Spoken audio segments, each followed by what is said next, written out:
नमस्कार, मैं संदीप नाथ आज आगरा में अपने मित्र श्री कुमार अतुल जी के साथ बैठा हूँ।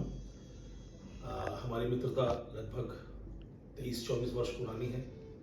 हम एक समय 27 साल पुरानी है और हम दिल्ली में पत्रकार होते थे साथ में और कलीग थे एक दूसरे के। वहाँ से ये सिलसिला शुरू हुआ और आज हम किस मुकाम पर हैं, एक दूसरे के साथ हमारा रिश्ता कैसा है, वो पुराने दिन कैसे थे और आज जो जीवन हमें कहाँ तक ले आया है, इस पर मैं चाहता हूँ कि अतुल जी अपने विचार रखें। सबसे पहले अतुल जी आपका धन्यवाद कि आप अलीगढ़ से इतनी व्यस्तता के बीच में मुझसे मिलने आगरा आए और मैं चाहता हूँ कि जो भी जीवन में हमारे बीच में घटित हुआ है उसके बारे में आप कुछ आज बात करते हैं। संदीप जी, सबसे बड़ी बात यह है कि मेरी जिंदगी का फलसफा यह है कि मैं दूरियों को मीटर और किलोमीटर में नहीं नापता। हो सकता है कि कोई बहुत नज़दीक दिख रहा हो लेकिन वो मेरे बहुत दूर होता है और कोई बहुत दूर भी हो तो बहुत नज़दीक होता है। तो ये मेरी ज़िंदगी का फलसफा है और आप तो हमेशा से मेरे दिल के बहुत ही करीब और अजीब रहे हैं। तो आज मैं अपने और संदीप नाथ जी के 27 साल पुराने संबंधों की चर्चा करूंगा। संदीप नाथ वह शख्स हैं तो बिजनौर जिले के एक छोटे से कस्बे धामपुर से निकलकर और माया नगरी मुंबई में अपनी जगह पक्की करने वाले और अपना नाम बनाने वाले। आज की तारीख में संदीप नाथ को हर कोई जानता है कि वो बहुत ही अच्छे गीतकार हैं, स्क्रिप्ट राइटर हैं, डायरेक्टर हैं और निर्देशक हैं। लेकिन संदीप जी की इस यात्रा को कम लोग जानते हैं कि कैसे उन्होंने अपनी संघर्ष यात्रा शुरू की और कैसे इस मुकाम पर पहुंचे। मैं आपको 27 साल पुराने समय में ले चलता हूँ, पुराने दौर में ले चलता हूँ, जब हमारी और संदीप जी की मुलाकात एक अखबार के माध्यम से हुई। वो अखबार का नाम था जेवीजी टाइम्स। तो अखबार दिल्ली के ओखला नामक स्थान से वो प्रकाशित होता था। संदीप जी उस समय उनकी भूमिका अलग थी और मेरी भूमिका अलग थी। आज मैं दूसरों की खबरों का संपादन करता हूँ। संदीप जी उस दौर में मेरी खबरों का संपादन करते थे। मैं रिपोर्टिंग में था, मैं जा के जगह खबरें इकट्ठी करता था, खबरें लिखता था। गोल मार्केट में मेरा दफ्तर हुआ करता था और संदीप जी ओखला में बैठते थे। लेकिन जैसे ही मेरी रिपोर्ट जाती थी, खबरें पढ़ते थे तो उनको कुछ पूछना होता था या कोई क्वेरी होती थी तो तुरंत फोन लगाते थे। और उसी दौरान सामान्य खबरों से इतर परे हटके मेरा एक कॉलम भी लिखना शुरू किया था मैंने। उसका नाम था दिलेराम की चौपाल। संदीप जी को शायद याद हो। बिल्कुल, मैं तो उसका फैन था। तो वो दिलेराम की चौपाल एक तंज भरा कॉलम हुआ करता था जिसमें सिस्टम की पोल खोलते हुए तमाम चीजें कही जाती थी अपने अंदाज में।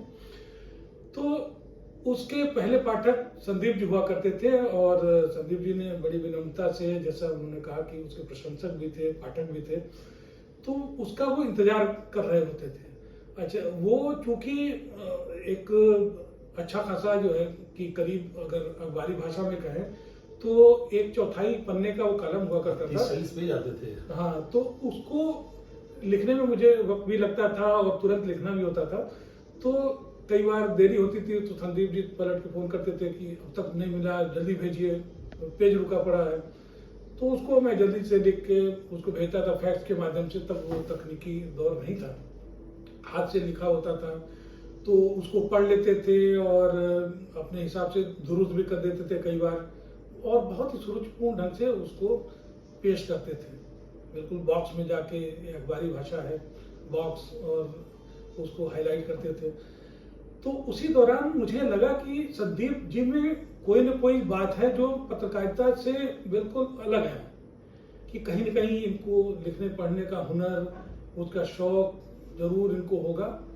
तो उसके बाद संदीप जी से एक लगाव सा हो गया, एक आत्मीयता बढ़ी और फिर ऐसा सिलसिला शुरू हुआ कि लाजपत नगर के पास मेरा घर हुआ करता था, तो संदीप जी वहाँ पर आने लगे, मैं बुलाने लगा, तो हम घंटों घंटों बैठते थे और चर्चा करते थे, साहित्यिक चर्चा करते थे, फिलॉसफी की चर्चा करते थे, भविष्य की चर्चा करते थे, जीवन पे चर्चा करते थे, क्या बनना है। और इनमें ज़्यादातर, क्योंकि ऑलमोस्ट मेरा डिसाइड हो चुका था, मुझे पत्रकार ही बनना था, लेकिन संदीप जी में उथल पुथल बहुत चलती थी। उसी दौरान इन्होंने वकालत भी बात कर ली थी, तो ये उहापोह में थे कि मैं वकालत करूं या पत्रकार बनूं, या इसी के समानांतर एक और इनके मन में एक कीड़ा सा कुलबुलाता रहता था कि मुझे गीतकार बनना चाहिए। तो मुझे ये पता लगा कि बातचीत के दौरान कि बचपन से ही, खासतौर पढ़ने के दौरान 5वीं 6वीं कक्षा के दौरान ही जो है इनको लिखने का शौक जो पैदा हुआ, और धामपुर में वहाँ के अखबारों में ये छपने भी लगे थे, तो इनमें प्रतिभा तो मतलब बचपन से ही थी। लेकिन इस प्रतिभा का निखार वो जेवीजी टाइम्स के दौर में आया, जब इन्होंने बाकायदा पत्रकारिता शुरू की और शेर शायरी लिखनी शुरू की।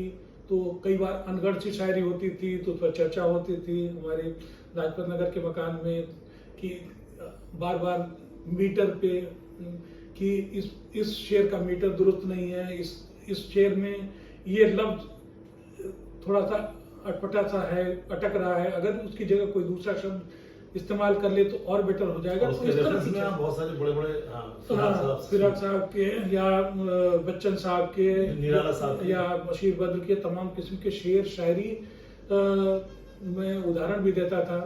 और कई बार ऐसा भी उदाहरण देता था कि लिखने से पहले पढ़ना बहुत ज़रूरी है। उसी दौरान मेरे पास किताबों का अच्छा खासा संग्रह भी था, तो कई किताबें भी संदीप जी ले जाते थे, उसको पढ़ते थे, और पढ़ के बहुत ही एक तो इनकी खासियत ये थी कि ये बहुत ही गंभीर और बहुत ही त्वरित अध्येता, जो है बहुत ही जल्दी पढ़ने वाले, जल्दी पढ़ के एक किताब 2 दिन में खत्म करके फिर मुझे तुरंत चाहिए, दूसरी चाहिए, इसकी मांग करते थे। तो इससे लगता था कितनी शिद्दत से किताबें इनके साथ में हैं और किताबों को इतना पसंद करते हैं, और ख़ासतौर पर शायरी की किताबों को तो बहुत ही पसंद करते थे। उसी दौरान इन्होंने लिखना शुरू किया, फिर पांडुलिपि तैयार हुई, फिर उसको उन्होंने जो है कि अच्छे अच्छे शायरों से दिखवाना शुरू किया। तो आपको याद है कि आपने ग्वालियर में जाके जो है जहीर साहब से कि अपनी पांडुलिपियां दुरुस्त कराई, उसके बाद उसको छपवाया।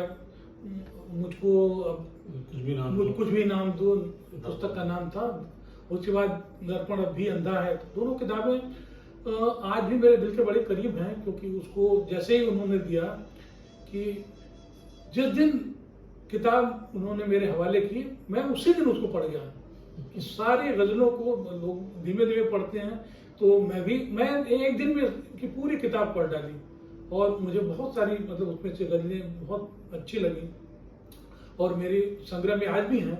तो उसको मैं जब तब निकाल के पढ़ता हूँ, मुझे बहुत ही अजीज लगती हैं। वो दोनों किताबें मेरे दिल के बड़े करीब हैं। और इस तरह से संदीप जी की साहित्यिक यात्रा शुरू हुई, और इसके बाद संदीप जी ने सोचा कि मुंबई जाके गीतकार के तौर पर अपना कुछ संघर्ष करें, अपना नाम कमाएं। तो संदीप जी जब गीतकार बनने की बात करते थे, तो कई लोग, हमारे साथी लोग थे, उसको गंभीरता से नहीं लेते थे। तो उसको कहते थे कि ये थोड़ा सा सनकी है, थोड़ा सा खपती है। लेकिन मुझे पता था वो सनक या खप्त नहीं था, वो जुनून था, और बिना जुनून के आदमी कामयाब नहीं होता। ये मान लीजिए कि जुनूनी होना बहुत ज़रूरी है जीवन में, और वो जुनून मैंने देखा। उनकी आंखों में भी जुनून था, उनके लेखन में जुनून था, और जुनून इतना था कि कई बार कि हम लोग बैठे रहते थे, बैठकों का दौर इतनी देर तक चला करता था कि उस दौर में कि नाइट शिफ्ट वाली बसें भी खत्म हो जाती थी, तो ये पैदल अपने घर जाते थे। लेकिन कि चर्चाओं का दौर मतलब इतना लंबा खिंच जाता था। तो ये जुनून, ये पैशन मैंने देखा संदीप जी में। एक चीज मैं अतुल जी पूछना चाहूंगा कि मेरा जो कंडक्ट था, क्योंकि आदमी को खुद अपने बारे में पता नहीं चलता है, जी मैं चाहूंगा कि थोड़ा सा उस पर आप बोले कि मेरा जो कंडक्ट था एज ए मतलब ग्रोइंग पर्सन, उस वक्त जो मैं आई थी, उस पर थोड़ा सा दूसरे को का दृष्टिपथ ज्यादा अच्छा है। हाँ, मैं संदीप जी के बारे में इतना ही कहूँगा कि आपसे तो मेरी हमेशा अच्छे तरीके से सौहार्दपूर्ण वातावरण में हमेशा बातचीत होती रही, चर्चा होती रही, लेकिन मैं सुनता जरूर था। सुनता ये था कि कोई संदीप नाम का आदमी है जो बहुत ही एग्रेसिव आदमी है, जो बिल्कुल खबरें जो है जाती हैं उसके पास, उसको कुछ उसमें से नागवार गुजरता है, कुछ बेतुका दिखता है तो उसको फाड़ के रद्दी की टोकरी में डाल देता है, झुंझलाता है, पटक देता है जो टेबल पर। तो लेकिन मैंने जो संदीप को देखा बिल्कुल ही अलग, मतलब व्यक्तित्व बिल्कुल अलग, बहुत ही शालीनता से, बहुत ही बाअदब और शायरी के शऊर वाला आदमी संदीप जो है। तो मैंने दोनों व्यक्तित्व अलग अलग सुना, मैंने कुछ और, लेकिन मेरे साथ के जो संदीप थे बिल्कुल ही अलग किस्म के संदीप रहे हैं। और आज तक मैं अच्छा हुआ कि मैं एग्रेशन वाले संदीप नाथ की मैंने चर्चा ही सुनी है, कभी मैंने देखा नहीं है, प्रत्यक्ष रूप से उसका साक्षात्कार नहीं हुआ है, तो मेरे लिए भी अच्छी बात है, क्योंकि मैं भी कभी कभी शॉर्ट टेम्पर हो जाता हूँ, तो लोग मेरे बारे में भी यही कहते हैं। और अच्छा ये भी है कि संदीप जी ने भी मेरा शॉर्ट टेम्पर नहीं देखा, कि दोनों लोगों ने एक दूसरे की तलखियां नहीं देखी, ये बहुत खास बात है। और ये 27 साल के अरसे में कोई छोटा अरसा नहीं होता है। फिर संदीप जी मुंबई गए और मुंबई में इन्होंने अच्छा खासा संघर्ष किया। कि संदीप जी की पारिवारिक पृष्ठभूमि अगर मैं बताऊं तो संदीप जी एक अच्छे परिवार से बिलोंग करते हैं, कि पिताजी धामपुर में बड़े अधिकारी थे, कि माताजी भी बहुत पढ़ी लिखी और संपन्न घर की महिला हैं। लेकिन संदीप जी ने कभी उस पैतृक संपत्ति को या समृद्धि को अपने संघर्ष का आधार नहीं बनाया, कभी उस पर सवार होकर उन्होंने मुंबई में सफलता पाने की कोशिश नहीं की। कि जो भी किया अपने दम पर, एक एक आदमी से मिल के, छोटे छोटे आदमियों से मुलाकात करना, और कि इसी दौरान उनकी सुशांत सिंह से जो बिजनौर के ही थे उनसे मुलाकात हुई किसी के रेफरेंस से, तो सुशांत जी से फिर राम गोपाल वर्मा से इनकी मुलाकात हुई। राम गोपाल वर्मा ने फिर इनको कई फिल्मों में इनकी प्रतिभा से बड़े प्रभावित हुए। तो मुझे याद आता कि राम गोपाल वर्मा ने इनको बिल्कुल एक शायर के तौर पर देखा था। और उसी तरीके से जैसे हम सुनते हैं साहिर को, कि साहिर बहुत बड़े शायर थे, उनकी किताब तलखियां शाया हो चुकी थी, और वो किसी फिल्मी निर्माता निर्देशक से मिलने गए थे, और तब तक साहिर की शायरी मुंबई तक पहुंच चुकी थी, उसकी धमक गूंज रही थी। जब वो उस निर्माता निर्देशक से साहिर मिलने गए तो उनकी टेबल पर उन्हीं की किताब रखी हुई थी, तलखियां रखी हुई थी। और मजेदार बात यह है कि जब साहिर ने अपना परिचय दिया कि मैं साहिर हूं और ये किताब मैंने लिखी है, तो उस निर्देशक ने ये मानने से इनकार कर दिया कि अरे वो दूल्हा पतला सा लड़का, ये तुम किताब लिख सकते हो, ये मुंह और मसूर की दाल, आप शायर हैं। वो बाहर का रास्ता दिखा दिया उन्होंने, मतलब शायर को ये दिन देखना पड़ा था।